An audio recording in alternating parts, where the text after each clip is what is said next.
Buenas tardes, mis hermanos, Dios les bendiga. Estamos aquí para continuar con las series de 1 Corintios 13 y vamos con 1 Corintios 13, 4, que dice: el amor es paciente, el buque insignia del amor, la paciencia.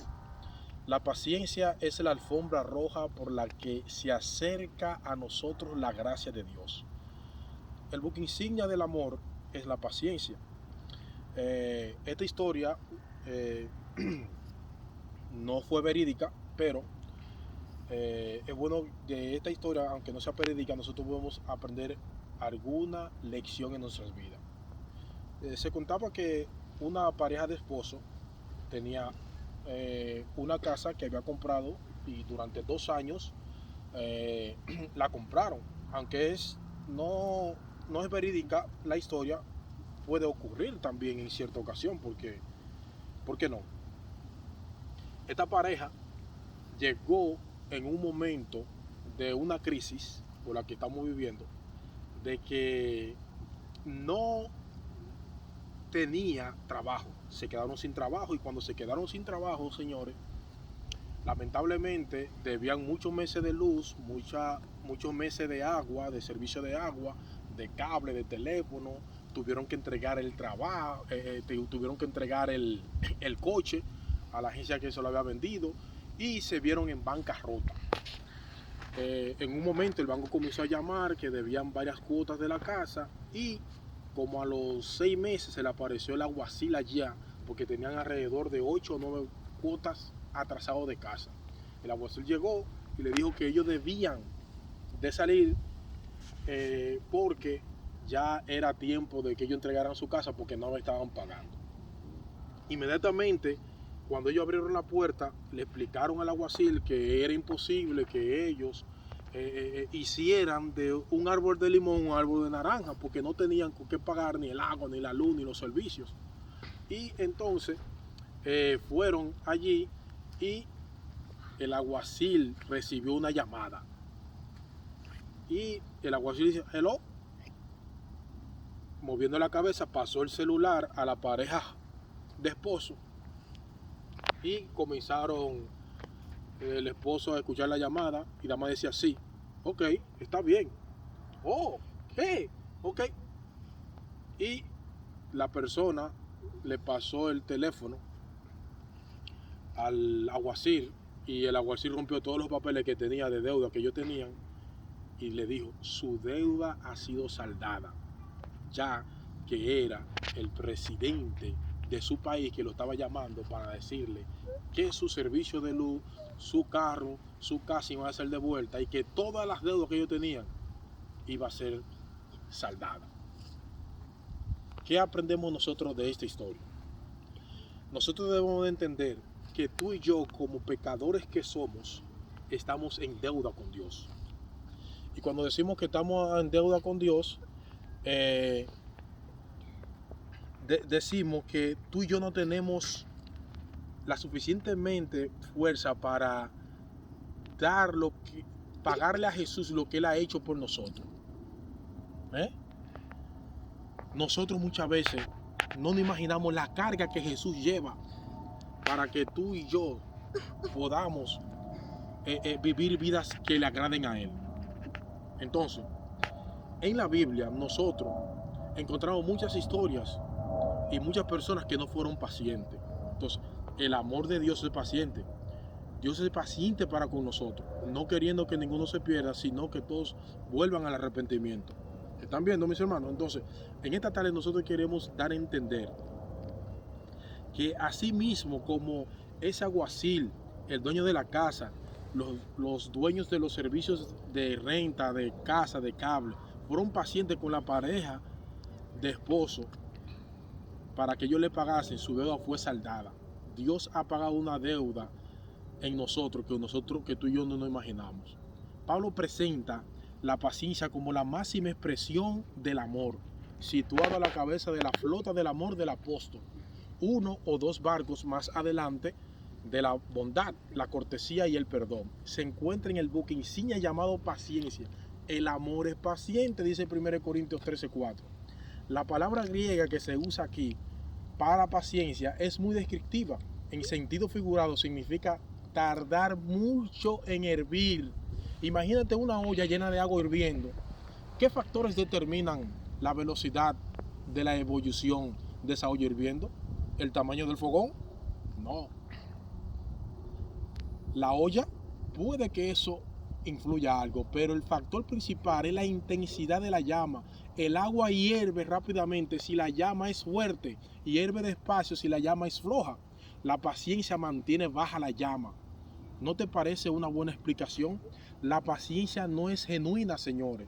No ignora mi mal comportamiento, solo mantiene la llama baja. Escucha bien, tardar en hervir es porque la llama está baja en la olla. Pero cuando tú subes la llama del fuego, esa olla comienza a hervir y así mismo es, nosotros perdemos los estribos. Esta es la forma en que Dios nos trata. Y según Jesús, así es como debemos tratar a los demás. Una vez Jesús contó una parábola acerca del rey que decidía arreglar las cuentas con dos deudores. En San Mateo, capítulo 18, versículo 23 en adelante leemos: por lo cual el reino de los cielos es semejante a un rey que quiso hacer cuentas con su siervo, y comenzando a hacer cuentas le fue presentado uno que le debía 10,000 talentos. A este, como no pudo pagar, ordenó su señor venderle y a su mujer e hijos y todo lo que tenía para que se le pagase la deuda. Entonces aquel siervo postrado le suplicaba diciendo: Señor, ten paciencia conmigo y yo te lo pagaré todo. ¿Están viendo? Le pidió paciencia. Poca historia hablan de la paciencia en los libros de la actualidad, pero aquí la Biblia nos da una historia a nosotros, que el señor que debía 1,000 talentos pidió paciencia al Señor, que él se lo iba a pagar. No pidió perdón, no pidió misericordia, no pidió compasión, sino pidió paciencia. El deudor no pide misericordia, no pide perdón, sino paciencia. Igualmente curiosa es una aparición singular de la palabra. Jesús la usa 2 veces en esta historia y ya nunca más. No vuelve a aparecer en los evangelios la palabra paciencia. Quizá este uso tan escaso de la palabra paciencia equivale a un marcador, ¿qué le digo? A un marcador que puede ser diferente en la palabra de Dios. La palabra paciencia, señores, hace una aparición sorpresiva aquí. ¿Entiende? Entonces, aquí dice que aquel que el Señor le perdonó, que le pagará todo, el Señor de aquel siervo, movido a misericordia, le soltó y le perdonó la deuda. Pero saliendo aquel siervo, halló a uno de sus consiervos que le debía 100 denarios y haciendo de él, le ahogaba, diciendo: págame lo que me debes. Pero su consiervo, postrándose a sus pies, le rogaba diciendo: ten paciencia conmigo y yo te lo pagaré todo. Mas él no quiso, sino fue y le echó en la cárcel hasta que pague la última deuda. Viendo su consiervo lo que pasaba, se entristecieron muchos y fueron y refirieron a su señor todo lo que había pasado. Entonces, llamándole su siervo, le dijo: siervo malvado, toda aquella deuda te perdoné porque me rogaste. ¿No debías tú también tener misericordia de tu consiervo como yo tuve misericordia de ti? Entonces su señor, enojado, le entregó a los verdugos hasta que pagase todo lo que debía. Aquí el Padre Celestial nos da a nosotros una lección importante que debemos de aprender. La lección es la siguiente: si el Señor es misericordioso con nosotros, si el Señor es compasivo con nosotros, si el Señor es paciente contigo y conmigo, mis hermanos, ¿por qué tú no puedes ser paciente con los demás? ¿Por qué tú no puedes ser paciente con los demás? El rey está sorprendido. ¿Cómo puede este hombre ser tan impaciente? ¿Cómo se ha atrevido a ser tan impaciente? La tinta del sello de pagado en la factura del hombre todavía está fresca. ¿Acaso no esperaría de él un gesto caritativo tipo María Teresa de Calcuta? Uno pensaría que alguien a quien se le ha perdonado tanto sea capaz de perdonar a otro, señor, y su falta de amor le costó mucho. ¿Qué dijo el Señor? Siervo malvado, toda aquella deuda te perdoné porque me rogaste. ¿No debías tú también tener misericordia de tu consiervo? En la actualidad nosotros tenemos que tener misericordia del vecino, del prójimo, de todo lo que se llama ser humano sobre este planeta Tierra. Tenemos que ser pacientes con los demás, pedir paciencia desde lo alto con los hijos, con los nietos, con nuestros familiares. La paciencia, señores, la paciencia del rey no marcó ninguna diferencia en la vida del hombre. Para el siervo, la misericordia que recibió en la sala del trono real fue solo un examen cancelado, una bala falsa, una carta para librarse de la cárcel. No le sorprendió la gracia del rey, señores. Se sintió,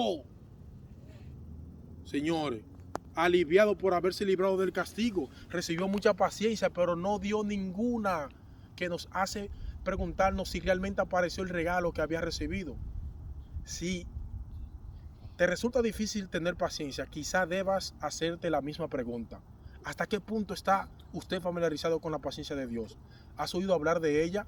¿Has leído de ella? Quizá hasta hayas subrayado pasajes de la Biblia que hablen del tema, pero ¿la has recibido? La prueba está en su paciencia. La paciencia recibida de forma significativa resulta en paciencia ejercida sin restricciones. Pero la paciencia que nunca se recibió trae como resultado un montón de problemas, incluyendo la cárcel. ¿Recuerda a dónde envió el rey al siervo por no perdonar a su consiervo? Entonces su señor, coenojado, le entregó a los verdugos hasta que pagase todo lo que debía. Mateo 18:34. Suspiramos quizás nosotros hoy en esta tarde, o que me está viendo o escuchando, y diga: oh, esa historia no fue a mí que me pasó, eso está en la Biblia, eso no me pasó a mí. Yo no he ido a la cárcel por ser impaciente con los demás. Oh, eso no es para mí, Pero sin embargo, el egocentrismo y la ingratitud preparan el camino para muros gruesos y cárceles solitarias. Además, la impaciencia aprisiona el alma, señores. Por esa razón, nuestro Dios nos ayuda rápidamente a evitar esto. Hace más que exigirnos paciencia, Él también la ofrece. La paciencia es uno de los frutos de su espíritu. Es un fruto del árbol de Gálatas 5:22. Pero el fruto del espíritu es amor, gozo, paz, paciencia. ¿Le has pedido a Dios que te dé alguno de esos frutos? ¿Usted? ¿Usted? Bueno, quizás nosotros lo hemos pedido. Y mientras estás orando, pídele que te dé entendimiento. El que tarde en airarse es grande en entendimiento. Proverbios 14:29. ¿Será que tu impaciencia es el resultado de falta de entendimiento? La paciencia va unida al entendimiento, señores. Dios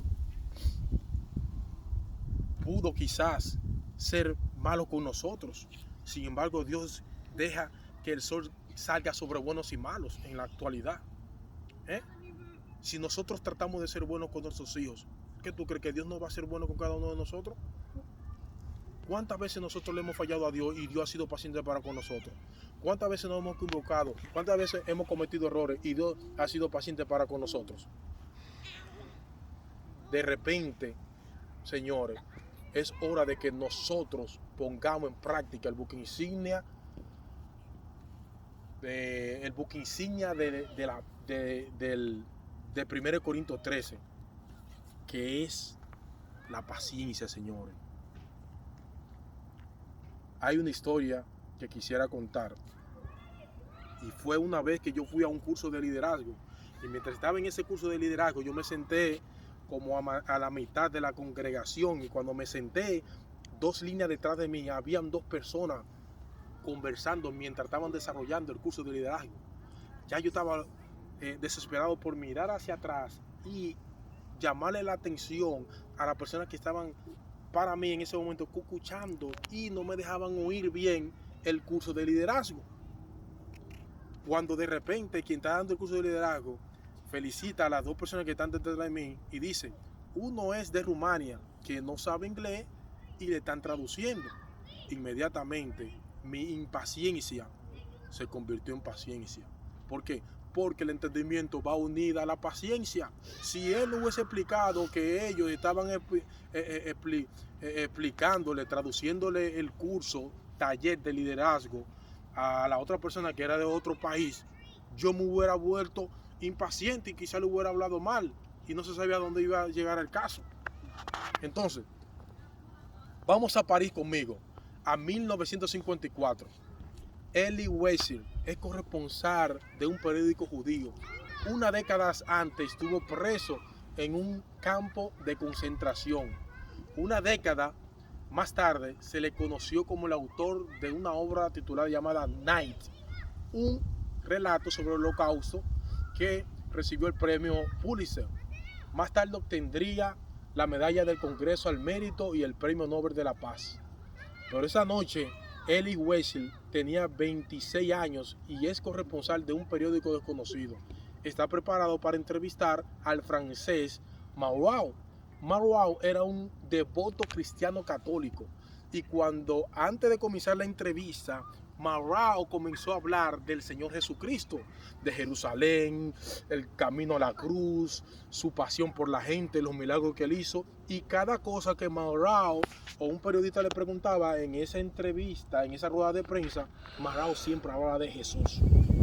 Sin embargo, Wiesel, que es corresponsal en ese entonces, está desesperado por hablar y de repente interrumpió a Marois y le dijo: ¿qué es lo que usted tanto habla de Jesús? Porque ustedes los cristianos les gustan hablar mucho de Jesús, su pasión, Jerusalén, su muerte, su crucifixión, su resurrección, pero no hablan de los miles de niños que estuvieron en el Holocausto, que lo mataron durante el reinado nazi.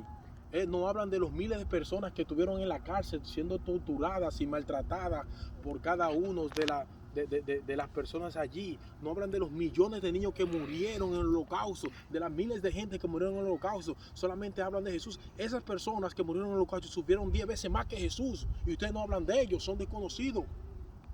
Y de repente Marois guarda silencio. El periodista Wiesel se levanta y se va, señores. Y cuando le da el botón del elevador, aparece Marois y le agarra por la mano y le dice: vuelve, yo quiero escuchar esa historia que tú viviste hace 10 años atrás. Cuéntame, por favor, devuélvete y cuéntame la historia. Wiesel se devuelve con Marois y se sienta. Y mientras Wiesel está contando toda esa historia del Holocausto en los tiempos nazis, de las miles de personas que murieron, Marois, como cristiano devoto, comienza a llorar. Y no le salió una sola palabra mientras Wiesel hablaba con él de todas las historias horrendas que él vivió. Lloraba Marois, lloraba. Y los dos de esa conversación duraron toda la noche, se hicieron los mejores amigos de todas las épocas. El primero que recibió una copia de la obra Night del periodista Wiesel fue Marois. Marois leyó la obra, se escribieron cartas hasta que murió Marois una década después. Y le digo qué pasó con Wiesel. Se convirtió al cristianismo por el testimonio de Marois. ¿Qué tal si Marois no se para ese día y para el elevador y no la agarra él por la mano? ¿Qué tal si Marois se hubiera desesperado y hubiera sido impaciente? Y en vez de hablarle amablemente a Wiesel, le hubiera hablado con ira, con impaciencia, con impetu, con golpes. El capítulo hubiera sido otro. Por eso es que tú y yo tenemos que tener paciencia, porque la paciencia produce frutos para bien. La paciencia va unida al entendimiento. No puede existir una persona o entrar al reino de los cielos sin tener paciencia. Dios es paciente para con nosotros. Y si Dios es paciente contigo, ¿no le podrás pasar a otro algo de paciencia? Claro que tú puedes. Porque antes de ser cualquier otra cosa, señores, el amor es paciente. Que Dios les bendiga y que Dios les guarde. Paz a vosotros.